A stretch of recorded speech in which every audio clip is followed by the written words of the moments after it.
Never applaud till you've heard something. Anyway, it's a great pleasure to be here. I've been trying to get to University of Calabria for some time, but there's been various technical hitches. Now I'm here, and I feel the a double weight on my shoulders. I mean, firstly, because of the expectations of Bruna and her colleagues in getting me here in the first place, and secondly, because there are so many of you. I hadn't anticipated this would be such a large audience. I mean, in a sense, it makes no difference, but I've got to find something to say that will interest all of you for about an hour or so. That's pretty tricky, but I will do what I can. Now, this paper is called "The End of the World is Nigh: Pandemic and Apocalypse in the Gothic," and you have got, clearly not each of you, but you've got between two or three of you a handout which you'll need. I mean, for in terms of what I'm talking about. The end of the world is nigh. I don't know if this is true in Italy or not, but in the UK, it used to be what was on sandwich boards, boards over the shoulders of poor people who were paid to carry them around London and remind people of the nearness of the end of the world. The end of the world is nigh. I think the end of the world is now a bit more nigh after the events in the US 2 days ago, but I'm not going to detain you on that, though it may be something we may need to discuss as time goes on, because although Donald Trump is not Gothic, he's certainly grotesque, and the two terms are quite interestingly related. But this paper, in fact, was prompted by the recent COVID pandemic and by the rhetoric that surrounded both the pandemic itself and the lockdowns that accompanied it. And in the paper, I tried to show how the mechanisms and traditions of the Gothic have over time addressed issues like these, issues of pandemic, lockdown, separation, by looking at a variety of texts. I hope you may have read or seen some of them. If not, this might encourage you to do so. And they're all named there at the beginning of the handout. Now,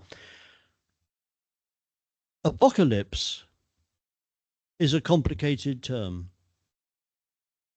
But essentially, it's important to remember that apocalypse is nothing new. It's nothing new because it's been predicted, prophesied, since the beginning of recorded time. And it's nothing new because it implies that nothing will ever again be new. Apocalypse is as old as time. Apocalypse is old before its time. Apocalypse is always in the future, deferred, hovering, continually receding. Apocalypse is always in the present.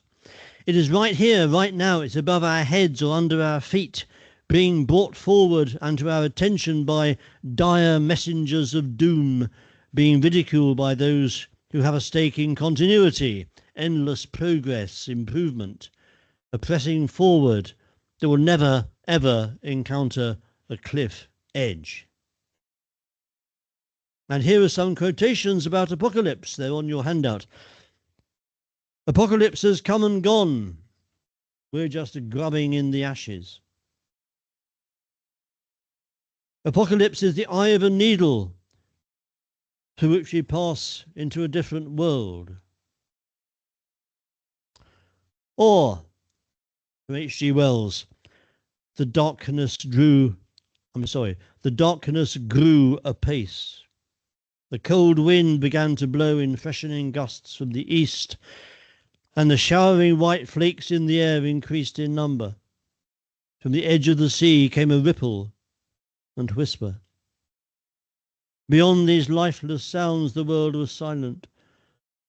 Silent. It would be hard to convey the stillness of it. All the sounds of man, the bleating of sheep, the cries of birds, the hums of insects, the stir that makes the background of our lives, all that was over. Or, of course, there's Rachel Carson's Silent Spring, or Cormac McCarthy's Endless Road, or Frank Kermode's sense of an ending, the idea, or perhaps the intuition, that it is the end that shapes our present, that directs our actions towards an end.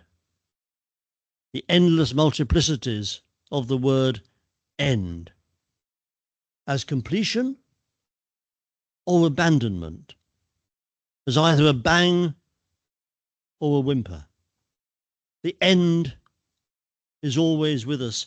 In the beginning was the Word. In the end is the Word, because all of our apocalypses are words, attempts to describe that which finally, in the end, cannot be described.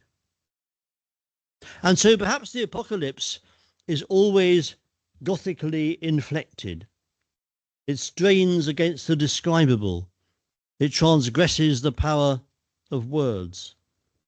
It provokes a terror in the removal of the familiar. It suggests that all of our concerns and machinations are just a form of play, shadows before a wider, blanker, oh dear, just wondering what was up there. But shadows before a wider, blanker screen. And I've lost my place. No, I haven't. In what follows, I want to address some examples of apocalypse, inevitably in the light of what recent events have thrown up about our post-COVID imaginings of the end of things. I also want to consider ends in the outer sense, the death of the planet or the species, and in the inner sense of the supremacy of Thanatos, the death wish. And now was acknowledged the presence of the Red Death. He had come like a thief in the night, and one by one dropped the revellers in the blood-bedewed halls of their revel, and died each in the despairing posture of his fall. And the light of the ebony clock went out with that of the last of the gay, and the flames of the tripods expired, and darkness and decay and the Red Death held illimitable dominion over all. Thus Edgar Allan Poe, in The Masque of the Red Death, written in 1842. This is a vision of an apocalypse of uncertain dimensions. Poe speaks at the beginning of how the Red Death, and I quote, had long devastated the country, and of Prince Prospero's dominions.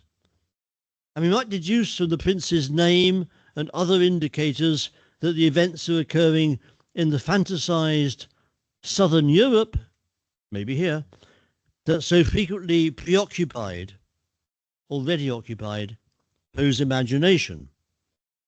Hence the question of whether this is a worldwide catastrophe is left to the reader to suppose.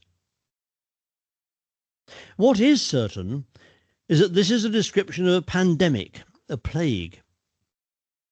Another quote, there were sharp pains and sudden dizziness, and then profuse bleeding at the pores with dissolution, and the scarlet stains upon the body, and especially upon the faces of the victims, were the pest ban which shut him out from the aid and sympathy of his fellow men. End of quote. Something is spreading here, and Prospero's project is to form a world of exempt entitlement.